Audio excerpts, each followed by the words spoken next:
Welcome to 5 finger classes. आज आपके सामने प्रहार का छठा भाग, छठी सीरीज आ रही है, जिसमें 10 प्रश्न आपके सामने प्रस्तुत किए जाएंगे जो कि आपकी बाल विकास एवं शिक्षण शास्त्र या शिक्षा मनोविज्ञान या इसके अलावा शिक्षा शास्त्र से संबंधित अलग अलग प्रश्न यहाँ पर दिए गए हैं, और जो कि आपकी चाहे वो बीएड के विद्यार्थी हों चाहे डीएलएड के विद्यार्थी हों, उन सभी के लिए महत्वपूर्ण होंगे। तो आइए चलते हैं, देखते हैं पहला प्रश्न कि शिक्षा मनोविज्ञान व्यक्ति के जन्म से वृद्धावस्था तक के सीखने के अनुभवों का वर्णन और व्याख्या करता है। ये एक परिभाषा दी गई है जिसमें आपको बताना है कि इस परिभाषा को किसने दिया था। भाटिया ने, यानी कि चंद्रमोहन भाटिया ने, क्रो एंड क्रो ने, या विलियम जेम्स ने, या रॉस ने। इन चारों में से इस परिभाषा को या इस कथन को किसने दिया, तो इसको आपको यहाँ पर ध्यान रखना है कि जो टर्मिनोलॉजी है किसी भी परिभाषा की वो बहुत महत्वपूर्ण होती है। तो मुख्य टर्मिनोलॉजी यहाँ पर दी गई है कि जन्म से वृद्धा अवस्था तक, ठीक है। तो इसको परिभाषा को दिया है मनोवैज्ञानिक क्रो एंड क्रो ने। आगे बढ़ते हैं अगले क्वेश्चन की तरफ। यहाँ पर आपसे पूछा जा रहा है कि प्रथम मनोवैज्ञानिक प्रयोगशाला की स्थापना कब की गई थी। तो प्रथम मनोवैज्ञानिक प्रयोगशाला की स्थापना 1879 में की गई थी, और इसके बारे में मैंने आपके सामने विस्तृत कथन दिए हैं जिससे आप इस प्रश्न के बारे में अच्छी तरह से जान सकें कि मनोविज्ञान को वैज्ञानिक आधार देने का कार्य जो किया था वो सर्वप्रथम जर्मनी के प्रसिद्ध मनोवैज्ञानिक विल्हेम वुंट, इनका नाम आपको नहीं भूलना है, ये प्रमुख संरचनावादी हैं, स्ट्रक्चरलिज्म के अंतर्गत इनका नाम आता है। तो उन्होंने जर्मनी में इस प्रयोगशाला की स्थापना की और साथ साथ मनोविज्ञान को जो वैज्ञानिक आधार दिया वो विल्हेम वुंट ने दिया। इसके अलावा इन्होंने मनोविज्ञान की प्रथम प्रयोगशाला 1879 में जर्मनी के लिप्जिंग शहर में लिप्जिंग यूनिवर्सिटी, जिसे वर्तमान में कार्ल मार्क्स यूनिवर्सिटी भी कहा जाता है, यानी इसका नाम चेंज करके अब कार्ल मार्क्स यूनिवर्सिटी कर दिया गया है। तो इस यूनिवर्सिटी में ये मनोविज्ञान की प्रथम प्रयोगशाला की स्थापना की गई थी लिप्जिंग यूनिवर्सिटी के अंदर। इसके अलावा विल्हेम वुंट को प्रयोगात्मक मनोविज्ञान का जन्मदाता माना जाता है। इसको आपको ध्यान रखना है कि प्रयोगात्मक मनोविज्ञान का जन्मदाता किसको माना जाता है, तो वो नाम है विल्हेम वुंट।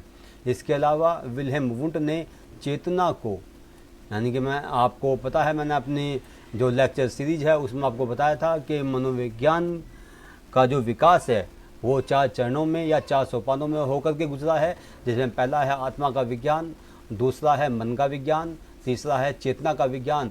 तो ये जो विल्हेम वुंट हैं इन्होंने जो मनोविज्ञान के विकास का जो तीसरा चरण है उस पर बल डाला और मनोविज्ञान को चेतना का विज्ञान बताया, और साथ साथ इसको बताया कि जो चेतना का अध्ययन करने वाली जो विषय विधि है वो विधि है अंतर्दर्शन विधि, जिसको इंग्लिश में इंट्रोस्पेक्शन मेथड कहा जाता है। उन्होंने इस विधि के माध्यम से चेतना के ये अलग अलग भाग बताए, जिसमें पहला है दृष्टि संवेदना, दूसरा अवधान, संवेग, प्रतिक्रिया काल तथा मेमोरी। इस क्षेत्र में इन्होंने कार्य किया। इसके अलावा इन्होंने सेंसेशन, परसेप्शन, सेंसेशन, इमेजिनेशन और फीलिंग के ऊपर अपना कार्य किया। दोबारा सुन लीजिए कि इन्होंने जो चेतना के भाग बताए उसमें सेंसेशन, इमेजिनेशन, इमेज और फीलिंग, ये चेतना के 4 भाग उन्होंने बताए।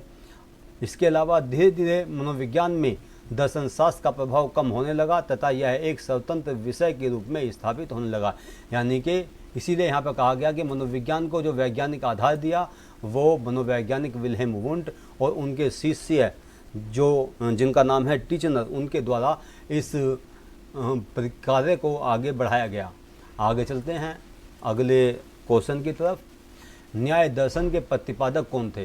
तो यहाँ पे आपको ध्यान रखना है, मैंने पिछली वीडियो में मैं आपको बताया था, और इसको आप जब बार बार सुनते हैं तो बहुत सारी चीज़ें अपने आप ही याद होती चली जाती हैं, उनमें बहुत ज़्यादा आपको मानसिक संघर्ष नहीं करना पड़ता, बहुत ज़्यादा उन पर ध्यान लगाने की आवश्यकता नहीं होती। तो यहाँ पर दोबारा सुनिए इसको कि न्याय दर्शन जो है इसके प्रतिपादक कौन है। पहले इसको जान लेते हैं कि पतंजलि ने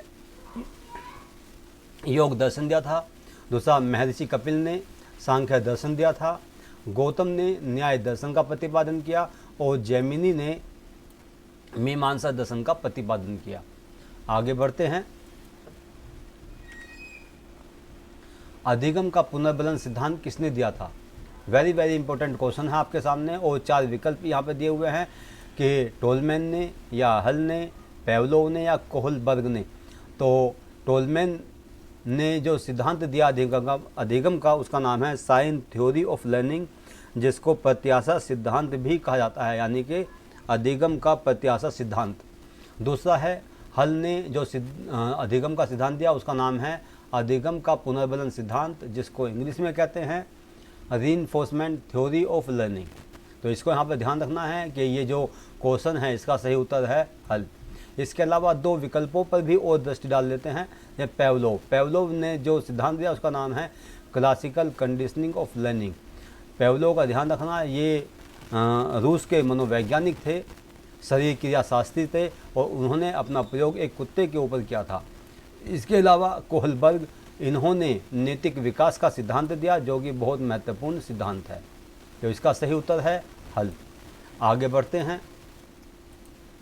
अपनी इस वीडियो के माध्यम से आपके सामने मैं विस्तृत दृष्टिकोण प्रस्तुत कर रहा हूँ, एक गहन अध्ययन आपके सामने प्रस्तुत कर रहा हूँ। मुझे उम्मीद है कि आपको ये सटीक जानकारी बहुत पसंद आएगी। निश्चित और सटीक जानकारी जो 5 फिंगर क्लासेस यूट्यूब चैनल पर आपको प्राप्त होती है। अगला क्वेश्चन आपके सामने, वैदिक काल में शिक्षा का उद्देश्य था। तो वैदिक काल में शिक्षा का उद्देश्य क्या था, इस पर फोकस करें कि भौतिक जीवन की प्राप्ति या निर्धारित उद्देश्य प्राप्त करना या मोक्ष को प्राप्त करना या दक्षिणा लेना। इन चारों में से कौन सा सही उत्तर होगा? तो आप देखिएगा मोक्ष को प्राप्त करना, ये शिक्षा का उद्देश्य था। आगे बढ़ते हैं। अगला क्वेश्चन आता है आपके सामने जो टेक्नोलॉजी से संबंधित है, टीचिंग एंड टेक्नोलॉजी से संबंधित है, जिसमें आपके सामने दिया गया है कि मैथमेटिक्स अभिकर्मित अनुदेशन का संप्रत्यय किसने दिया था। यहाँ पर ये समझता हूँ मैं कि यहाँ पर तीसरा लास्ट ये प्रश्न होगा जो प्रोग्राम इंस्ट्रक्शन से संबंधित है। प्रोग्राम इंस्ट्रक्शन के 3 भाग या 3 शाखाएं हमारे सामने आती हैं, जिसमें पहला है लीनियर प्रोग्राम इंस्ट्रक्शन, जिसको स्किनर के द्वारा दिया गया। दूसरा है ब्रांचिंग प्रोग्राम्ड इंस्ट्रक्शन, जो क्राउडर के द्वारा दिया गया। और तीसरा है मैथमेटिक्स अभिकर्मित अनुदेशन या प्रोग्राम्ड इंस्ट्रक्शन, जिसको गिलबर्ट के द्वारा दिया गया। इसको आपको ध्यान रखना है। आगे बढ़ते हैं अगले क्वेश्चन पर जो आपकी स्क्रीन पर है कि मनोविज्ञान शाला उत्तर प्रदेश में कहाँ स्थित है। बहुत कॉमन क्वेश्चन है, अक्सर एग्जाम में आ जाता है और विद्यार्थियों को पता नहीं होता कि मनोविज्ञान की प्रयोगशाला कहाँ है। तो अक्सर लोग इसका उत्तर वाराणसी या हरिद्वार, ये लखनऊ लगा देते हैं। इसका सही उत्तर है प्रयागराज। प्रयागराज में मनोविज्ञान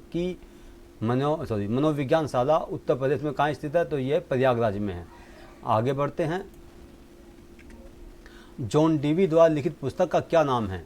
जॉन डीवी जो एक प्रसिद्ध अमेरिकी प्रयोजनवादी थे, इन्होंने शिक्षा और समाज के मध्य एक समन्वय स्थापित किया और इसी के आधार पर किताब का नाम रखा डेमोक्रेसी एंड एजुकेशन।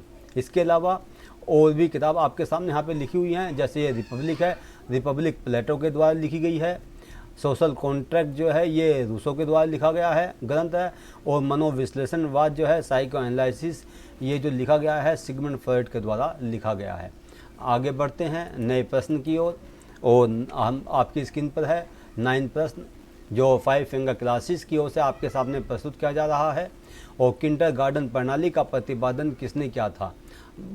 ये भी बहुत अच्छा क्वेश्चन है जो अक्सर ये टीजीटी पीजीटी के एग्ज़ाम में, इसके अलावा जो शिक्षक भर्ती की परीक्षाएं होती हैं अलग अलग राज्यों में, उनमें ये एक बहुत ही कॉमन क्वेश्चन जिसको शॉर्ट में केजी कहते हैं, आपने नाम सुना होगा। कौन सी क्लास में पढ़ते हो बच्चे? कि जी केजी में। तो ये केजी जो है ये किंडरगार्टन है, तो इसी को केजी कहा जाता है। इस केजी की फुल फॉर्म जो है किंडरगार्टन है। तो इसको प्रतिपादित किसने किया? ऑगबर्न ने, पेस्टोलॉजी ने, रूसो ने या फ्रोबेल ने? तो इसका सही उत्तर है फ्रोबेल। आगे बढ़ते हैं अगले प्रश्न की तरफ। जो 10वां प्रश्न आपके सामने है कि दर्पण चित्र परीक्षण का प्रयोग किसके मापन हेतु किया जाता है? तो दर्पण चित्र का प्रयोग जो किया जाता है ये अधिगम, अंतरण के मापन यानी कि ट्रांसफ़र ऑफ लर्निंग के मापन के लिए इस दर्पण चिट मिरर पिक्चर टेस्ट का प्रयोग किया जाता है। तो 10 मिनट में 10 प्रश्न यहाँ पे आपके सामने 5 फिंगर क्लासेस की तरफ से आते हैं, जो कि बहुत महत्वपूर्ण है और बहुत ही ध्यानपूर्वक इन प्रश्नों को उठाया गया है। और मुझे उम्मीद है कि ये प्रश्न आपकी भावी परीक्षाओं को में आएंगे और भावी परीक्षाओं में आपको सफलता दिलाने में भी सहायक सिद्ध होंगे। तो मुझे उम्मीद है कि आप सभी लोग 5 फिंगर क्लासेस यूट्यूब चैनल को ज़्यादा से ज़्यादा शेयर करेंगे, लाइक करेंगे और सब्सक्राइब करेंगे। धन्यवाद। जय हिंद, जय भारत।